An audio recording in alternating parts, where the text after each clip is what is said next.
It's my great pleasure to welcome you all tonight to our curriculum night. I'm really excited to see so many of you here, and I'm really excited to be putting on this night in collaboration with our faculty and staff who did so much planning and work, and it was so fun to peek into the classrooms and see actual lessons going on with you guys in the chairs that your children are usually in. It is an amazing time to be at this school. I'm going to apologize briefly to the early childhood folks who may have heard me say this already, but I'm going to say it again.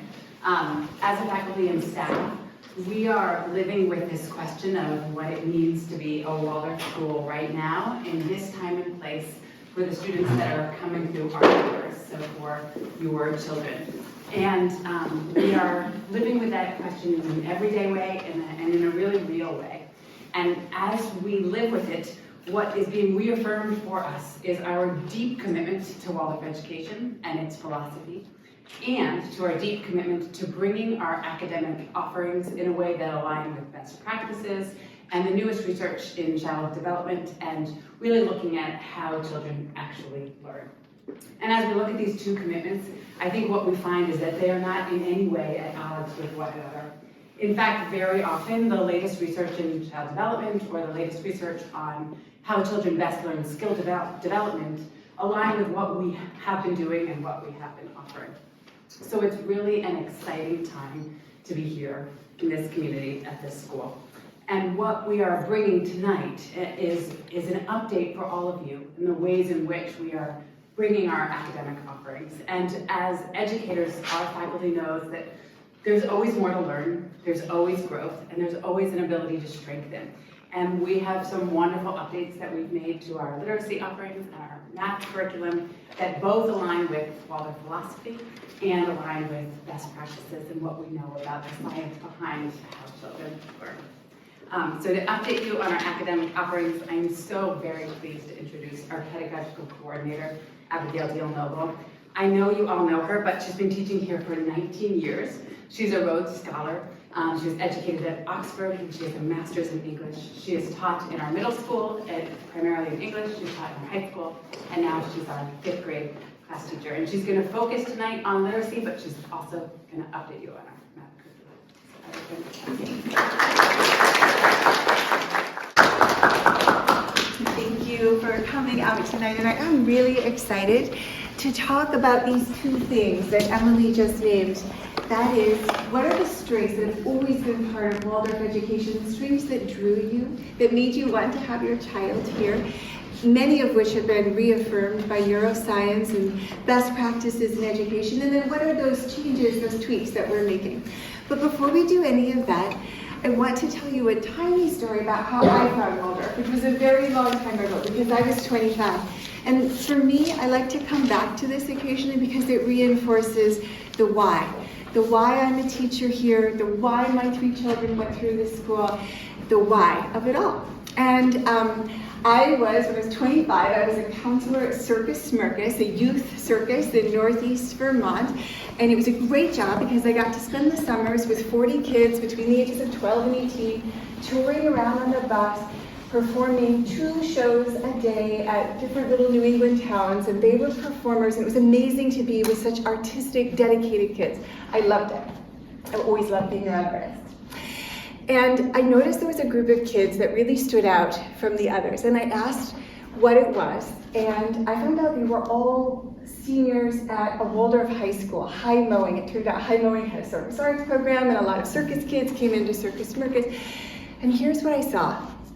We had a food bus where, it was refitted as a kitchen, and that was the traveling kitchen. And every day, 3 times a day, the kids went past the food bus and got the food. And they were teenagers, and they were so hungry. They were working so hard, and they would just pile their plates and move on. And there were these 5 teenagers, and they always did something else. They looked behind them first, and they saw how many kids still had to eat. And they adjusted how much they took based on that. They cut a banana in half if there were a whole bunch of kids behind them and there was only one bunch. These were also the kids who knew how to take care of themselves in a really grueling environment. They knew when they needed to take time by themselves. They apologized if they snapped at someone. They knew how to be in community. They knew how to be with themselves. I was 25, taking care of a bunch of teenagers, and I realized I wanted to grow up and be like those 16-year-olds. And so I did what I think all of the teachers in a Waldorf school do, is I found a Waldorf school, and I've had the joy of working here for almost 20 years, and it's true, it's almost as good as getting this education yourself. It's been a transformative journey for me, and I think it is for parents as well. We're all really lucky to get to be a part of this, and I hope you feel that for your children as well. So, what is Waldorf education? For many of us, the thing that sort of first drew us was either a feeling, and I'm going to come back to that feeling, or an aesthetic. And I want to acknowledge how beautiful the aesthetic is. And when we think of Waldorf, we think of pretty plant-dyed silks and knitted gnomes and block crowns and beautiful blackboard drawings. And I love all those things. And I'm here to tell you, we could do this education without any of them. And when we get too stuck on those aesthetics, then we can lose sight of what it's really about, what Steiner was really talking about 100 years ago. Because when we strip all those things away, we come back to the people. And that, I hope, is why you want your child to be here, because this is a relationship-based education where we see the whole child. So what is Waldorf? We've been working really hard on this question at this school over the last several years, and I have a few gems. I think it's way too big of a question to know for sure, but here are some of the things that we've derived at. It is, as Emily said, teaching the way kids really learn in a way that engages their whole body and their whole mind and their whole heart so that they don't forget. Because what you take in at that level, you'll remember forever. It is integrating the arts and academics and movement so that learning comes alive. It is never dead.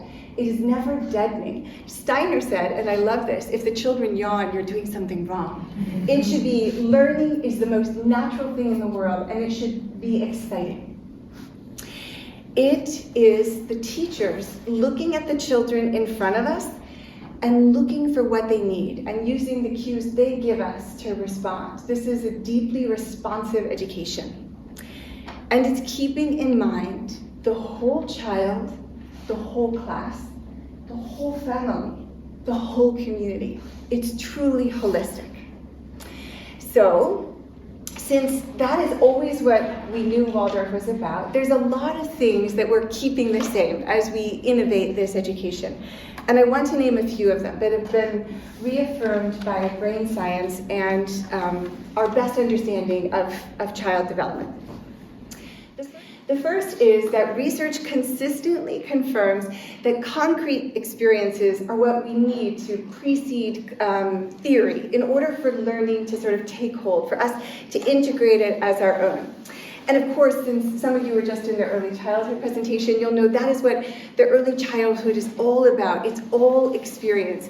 And play is the child's first experience after the sensory experiences that they have through the skin contact, through movement. As soon as children are capable of walking, they begin exploring, and that's the earliest play, and then cooperative play comes next, and all of that involves lots of speech and free play, drama, is the essence of learning. And this is directly related to reading. Because if children don't have real life experiences in nature with each other, then the words they read in the texts will never have meaning. So I would like to take, for example, that when children come to learn R-controlled vowels, if you don't know, vowels that are followed by R are extra tricky because they change their sound. We call them sneaky R. Children are often introduced to a book about worms. And worms are great. But a book about worms in first or second grade is so much better if you have held a nightcrawler in your hand and felt it inch across your palm. If you have dug your hands into the dirt, if you crawled on your belly in the mud, then that text will have so much more meaning. You'll be able to connect to it, and you'll have motivation for doing the very hard work. And let's not forget how hard that work is of decoding those words. You will want to know what they say because you have a lot of experience and imagination to bring to them. After early childhood, we continue in this education to give our students deep and meaningful experience through the festivals, the plays, the field trips, the outdoor education, the handwork, the movement, the music, the study of other cultures, the thousands of oral stories they will hear in their Waldorf career. And of course, let's not forget the hands-on science. Lots of real experiences that imbue the reading, the literacy with meaning and context so that it is something that comes alive for them. Brain science has also shown us that oral language is the foundation of written literacy. Spoken language absolutely comes first, and children need to hear words many, many times, and lots of words in order to be good readers. Waldorf has always known this, and the language-rich environment of the early childhood is the perfect precursor to reading. So if you think about, the experience of circle and puppet plays, and where you actually sit down at a table and are expected to have conversation with people at snack, that social conversation, and dramatic free play, you can imagine what a wonderful foundation that is for reading. I think of my own children who are big kids now, 12, 14, and 17. When my daughter was in kindergarten, she, amazed us, gave us one of those Waldorf moments when her beloved rabbit died and she was sitting on the kitchen floor crying next to his cage. She said, "Mom, I miss Henry so much. I am so forlorn." And we checked with her kindergarten teacher, and indeed, forlorn had made an appearance in the Moon Princess puppet play. And she had taken it right in. Now, in the grade school, of course, our environment becomes a little more academic and language use a little more formal, but it is still rich and varied and constant with all that poetry that they get to recite and memorize, all the stories from many world traditions that they'll hear, great literature like Iliad and Beowulf, and then lots of elevated vocabulary. They memorize and perform plays every year, and they remember those. Let me tell you, my husband has had several cycles, and those students will come back and sometimes be able to recite plays like 20 years later. Oral reports and work with synonyms and antonyms. Today, the 5th grade played a game of hot and cold before in our class meeting, but before we did, we used the thesaurus and they found synonyms, and so we had our own version. We had searing and scorching and frigid and lukewarm and tepid, everyone's favorite, tepid, to play the game of hot and cold. So finally, related to all of that language work as a strong foundation to literacy, but not quite the same, Waldorf has at its heart an understanding of the value of story. And research has shown that indeed, story is the way human beings are most evolved to organize their experiences, to organize the information we take in. We naturally make stories. Now, sometimes we know those stories don't help us and we have to change our stories, but that's what we do. We want things to have a beginning, middle, and end. We naturally create characters and personify things in the world, even if they aren't characters. That's the way our minds work.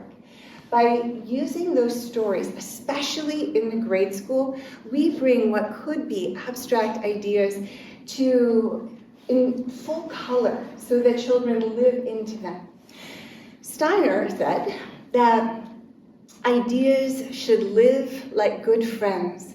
And I do think that Waldorf students in the upper school really know what that means, because I have seen them discuss philosophy and electromagnetism with such energy and warmth. I know those ideas are real for them, and I think the color that they bring themselves in their adolescence comes out of the color that the teachers were able to give them in the earlier grades.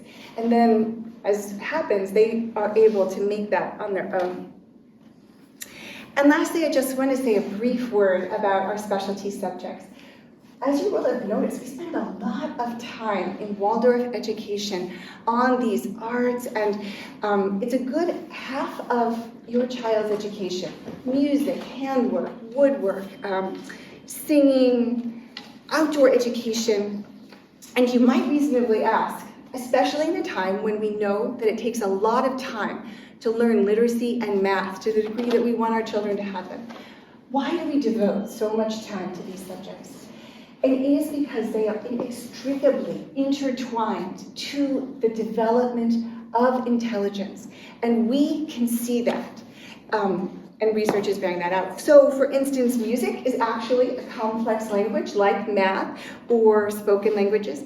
It brings special awareness to timing and number, which relates directly to mathematics.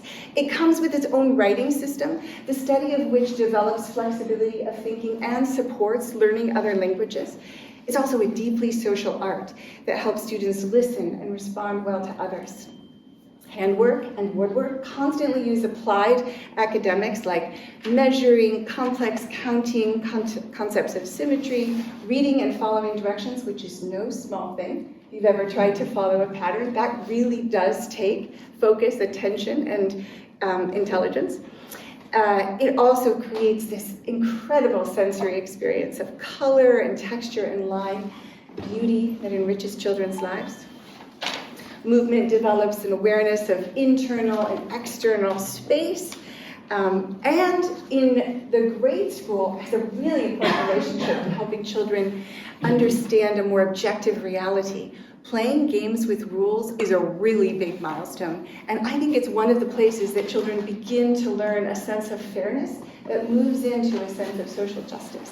It's not easy to learn to win and lose, and it's a really important moment. Outdoor education, completely part of our sciences. It is teaching the ability to carefully observe. And in this world where our attention span is now 24 seconds on average, we will move to something else when we're on a computer screen. We need these times sitting in nature and looking at a mushroom and drawing it for 20 minutes, invaluable use of time. And finally, world languages develops an appreciation for other cultures. That was at the heart of Waldorf education when it was developed right after World War I. And it also helps us form a knowledge of language structures that is useful in every language we learn. For many of us, it may be, as it was for me, that the first time you really understood grammar was when you studied another language. It's much easier to see it in somewhere else. So, with so much that's right about Waldorf education, so much that is designed to teach exactly the way students learn, what is it that we now know we can do a little better? As Emily mentioned, we are always learning and growing, and there have been some recent developments, particularly in the science of reading, that really have led us to change some of our practices. So, in sum, the game-changing knowledge that became clear about 30 years ago, but it didn't really change the way education went in the mainstream or here until about 10 years ago, is this. Speech is natural. Our brains are, as they say, wired to do it. If a child is exposed to language and has a typically developing brain, they will become fluent in that language by the age of 5. No problem. Reading and writing are relatively new human inventions, and by no stretch of the imagination could they be called natural. It takes a lot of time and a lot of work to learn to read and write, at least to the standard that is expected by modern times.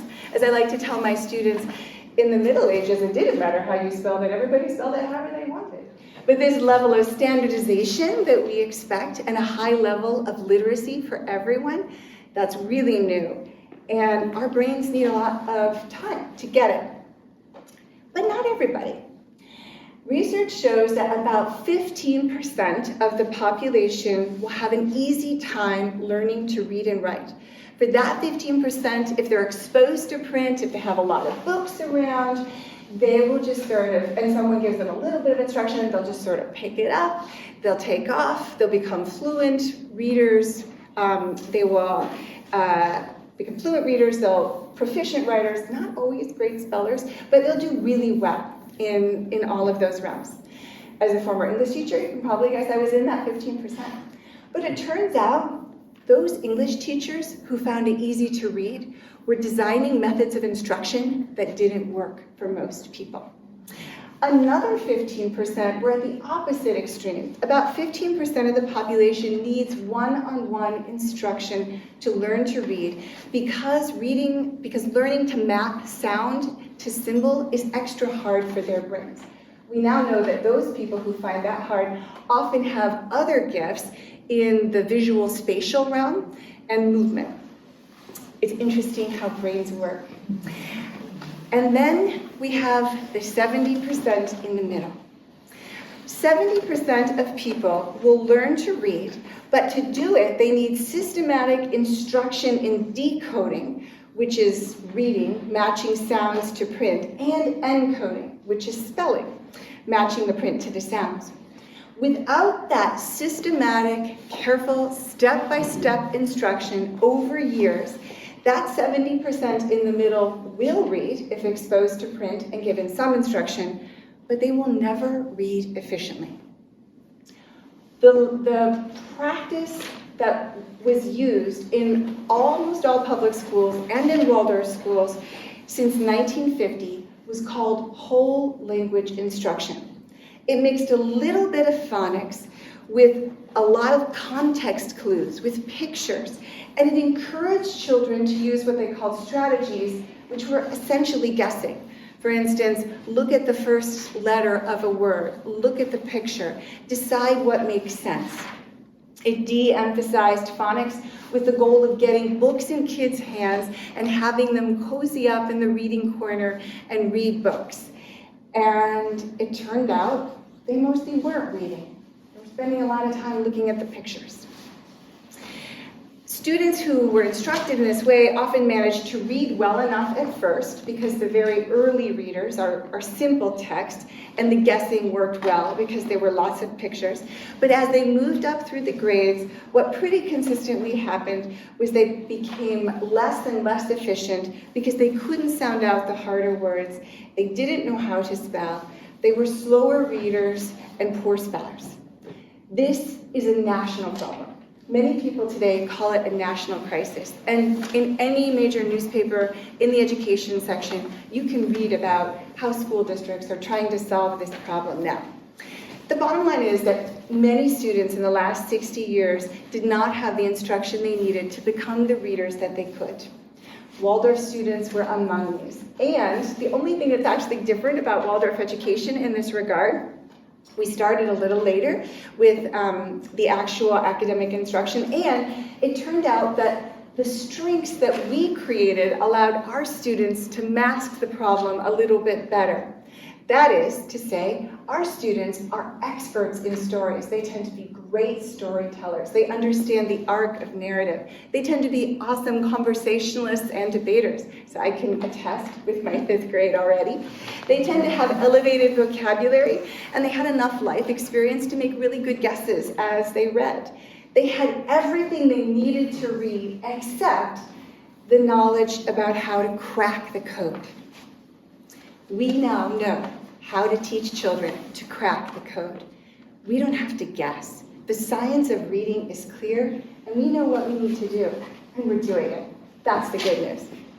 We know now that children benefit from more time to engage with the structured play of sounds of language, so we've added explicit phonemic awareness to the early childhood, which you would have heard about if you were in that presentation, and to our early grades.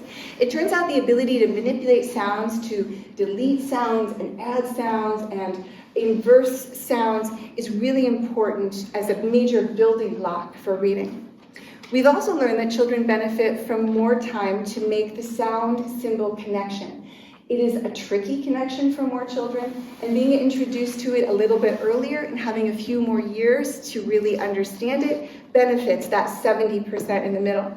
To meet this need, we are now introducing letters in the last year of early childhood. We continue to make this introduction gradual and filled with life and pictures and stories, because we also know, research tells us, that wherever children have a feeling, a strong emotion, they're more likely to remember it. So stories that create positivity are going to help cement that connection in their minds.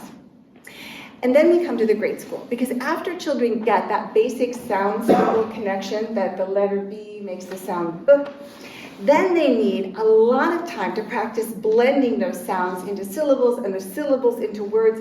And we can't assume that they're just going to do that. We need to help that process along, and lots of time to practice.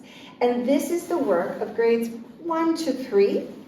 And that is the foundation of being good readers, decoding, and being good spellers, encoding, and the basis of accuracy, fluency, comprehension, and joy in reading.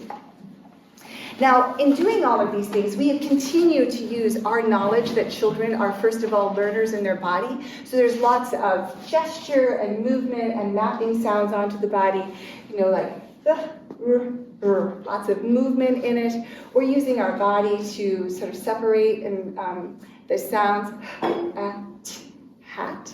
Or later on, when words we begin to move into syllables, polygon.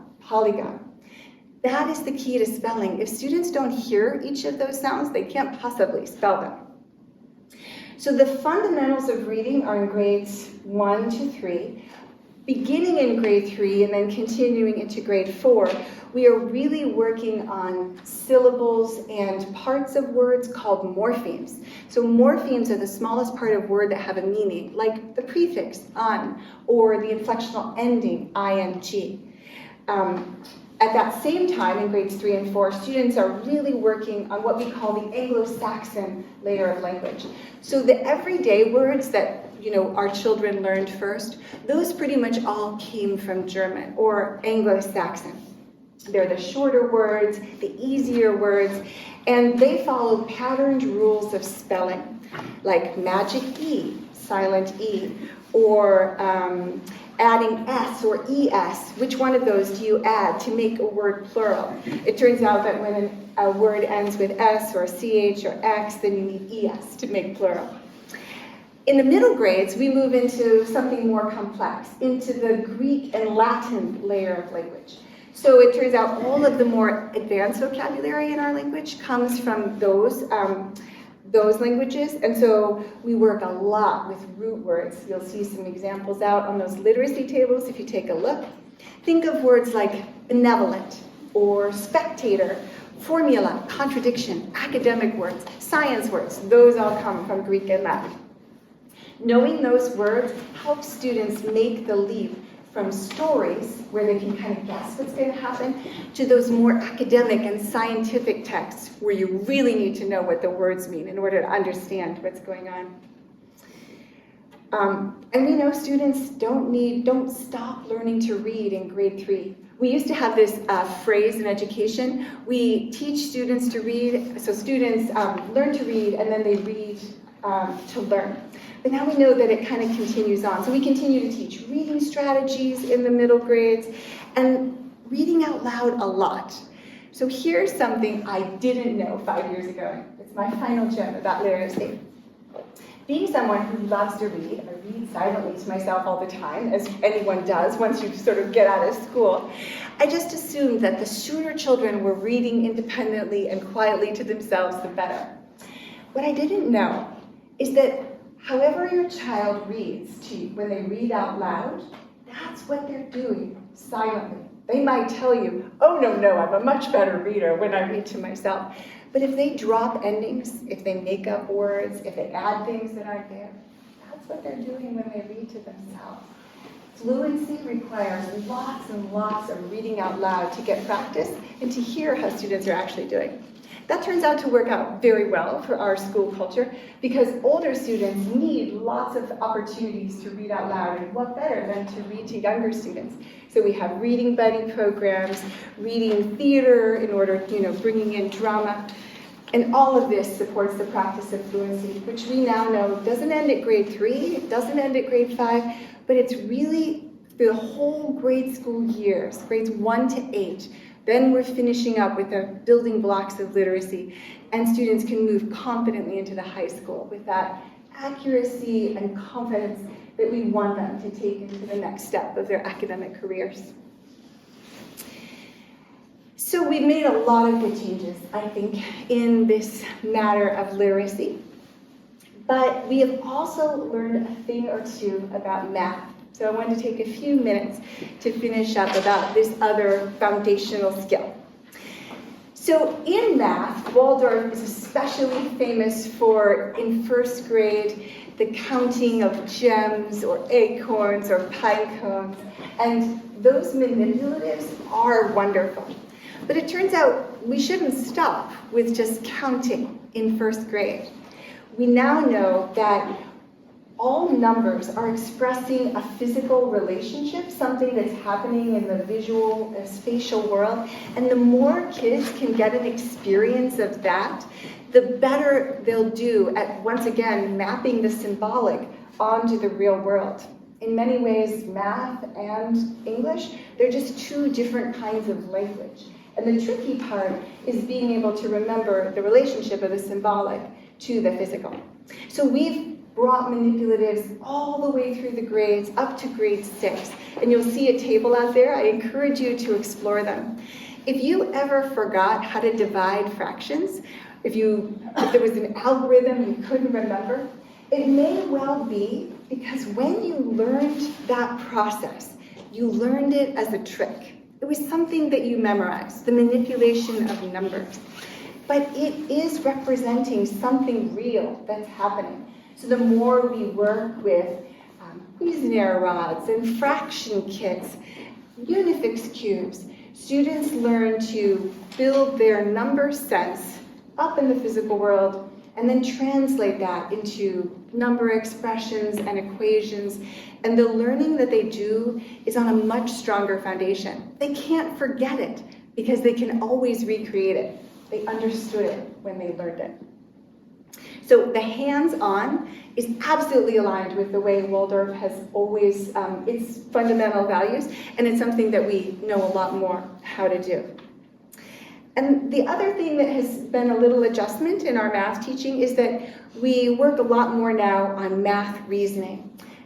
So teaching something in math, a concept, in several different ways so that students really can understand it. As an example, the traditional algorithm for multiplying multi-digit numbers that you learned, as I did, to multiply the ones and then put the ones digit down here and carry the tens digit and then multiply these two numbers and add this one. Don't forget to cross it out because you'll probably mess it up in your next round. Then you start over here. I don't know why. I was told to put a 0, but I have no idea why. And so on. And then add it all up and you get an answer. Was it the right answer? I had no idea. I had no idea what place value I should be looking at. If this said 494 instead of 2000, I would have had no idea if that were correct. Today, we teach several different algorithms and strategies after we let students play a lot and develop some of their own. And all of them have one thing in common. They make the role of place value much more clear. What's so important about our number system is that a digit completely changes its value depending on where it is in the number. It's hard to remember that here because you're just manipulating numbers and it seems like the place value has no role. But if we take an example like this, I know it's a little hard to see, here I've written the number out in expanded form. So 58 is 50 plus 8. That really helps you remember that this is a 50, not a 5. 43, I write out as 40 plus 3. Again, I remember which is the tens digit and which is the ones. And then I multiply each of these numbers, 50 times 40, 8 times 40, 50 times 3, and 8 times 3, and I add them up. You will see, I invite you to come up afterwards, each of these numbers is somewhere in this traditional algorithm, but they're kind of hidden and hard to see. In this one, it's absolutely clear where my thousands and hundreds and ones are, and I can really understand that 58 times 43 is the same as 50 times 40 plus 8 times 40 plus 50 times 3 plus 8 times 3. I can understand because I see when I decompose the numbers where the place value is. So teaching more strategies grounded in the way that numbers actually work builds in students a confidence. Once again, if I forget this algorithm, I know how to do this problem 4 different ways at least, and I know I can recreate it. It's really exciting. When children have been educated in this method for a while, they come up with 7, 8 more strategies, ones I never have thought of, and I have to write them down and go home and think about why they work, and then we talk about it the next day. Beware of developing reasoning because they become excellent reasoners. So, in conclusion, I'd like to say our math and literacy curriculum in our Waldorf school is now Common Core aligned, and we love it. Common Core is a research-based curriculum based in the way children actually learn, and in many cases what it's done is actually slowed us down, helped us get the students back into their bodies, working with their hands, and helped us develop multiple ways for them to approach any particular skill. In all of these ways, it's benefited us. And I think it's allowed us to see the things that we always did well in a new and fresh light. Thanks so much for being here.